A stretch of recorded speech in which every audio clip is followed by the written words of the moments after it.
G'day everyone, welcome to the Open Wheels. So I was shooting a video and I'm going to explain how the workshop's changed around a bit and put a new bench stop on, all that sort of thing.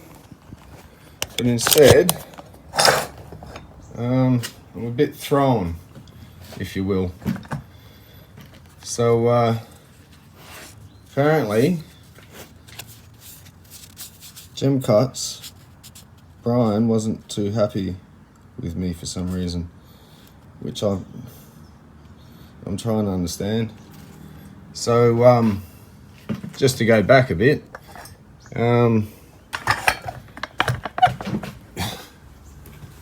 one of you guys reached out last year, ended up meeting up Andamuka, not the first time that I've met someone off this channel. Got to chatting, talked a bit about, hey, wouldn't it be great to make your own machine? I'm like, yeah, I've got a few ideas. I'm not the kind of person that can actually implement something as such. I've got my niche skills, welding and all that sort of thing is not my gig. So I never attempted it, especially if it would have been a one-off. It's just, just go and buy one. But we got chatting. So we thought, oh, let's try and do something. So in for a penny, in for a pound, let's, make some machines.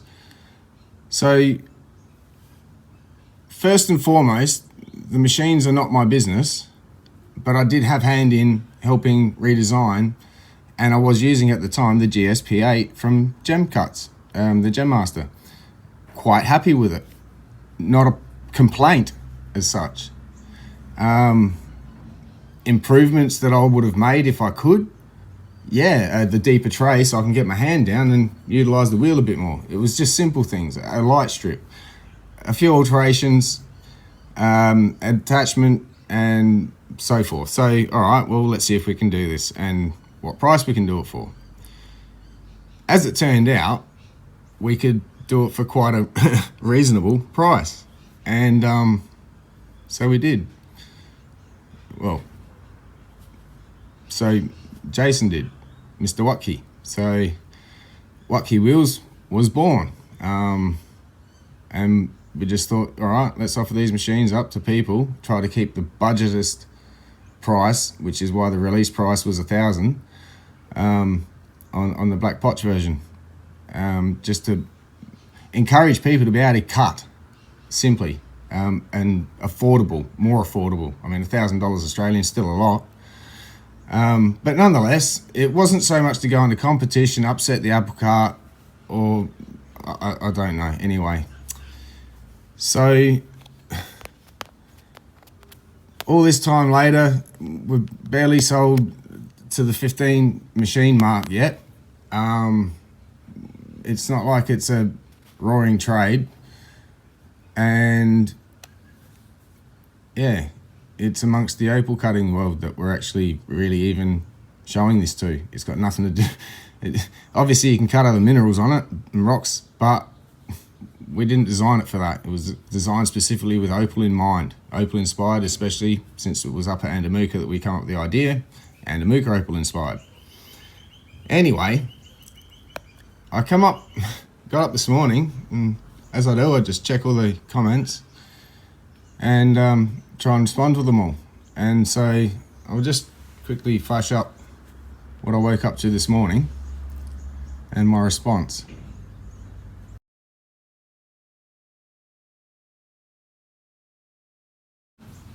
Okay, so I felt a bit uncomfortable, and last thing I ever wanted to do, I've shopped with Gem Cuts, I've promoted them, well, I don't want to say the word promoted, just in case that infringes on any YouTube thingies, but I've shown their card before. I tell people that's where I've shopped, and I've always been happy, and still have been, as far as shopping there goes. But I thought I'll reach out to Brian and see if there's anything I can say or do to say, look, can we fix this? I don't want you upset. So I sort of rang him this morning, and he seemed quite angry with me. Now, there was all this talk about it's a blatant rip-off of the GSP8 and all that sort of thing, and it's like, well, clearly it's a reversioned version of, with clear differences, and apparently it's inferior quality because we don't cast the tray. I keep saying we because I've had something to do with this. It's not my business. So I was just trying to see if there's anything I could do to make him happy, and apparently no. Regardless of pointing out that the things that he was mentioning, like the water housing, you can buy them online and they come from China. They're not a design.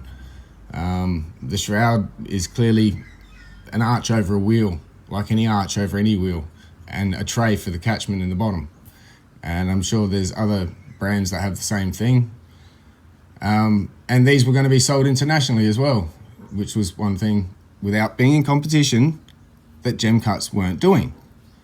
So apparently with 70% of the sales have gone out internationally, it's not like it's not like Jason's taking a big slice of the flat lap industry.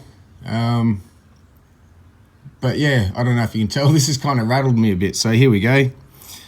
Brian starts then talking about he's going to have to speak to an attorney and all this sort of thing over intellectual rights and whatnot. And I'm struggling to understand if he understands actually how that works. Have at it. But I'm like, well, okay. Last thing I really wanted to do was upset you. And, I shopped with you guys. I said, I hope I'm still welcome to shop there. Apparently I'm not welcome to shop with GemCuts anymore. So that happened. And, yeah, it's not my business. Don't send any legal work to me, mate. I'll still recommend GemCuts to anyone. This is not a slag on GemCuts at all. The people there are great. Their business is great. Obviously, this is just something that's separate from things, and someone's a bit upset, and it's somehow been directed at me. So just want to let you know, I was in the middle of doing things, putting out videos, and I've just had a bit of the wind taken out of my sails. So yeah, I'm just going to leave it there for now. Just wanted to explain what's happened. So cheers.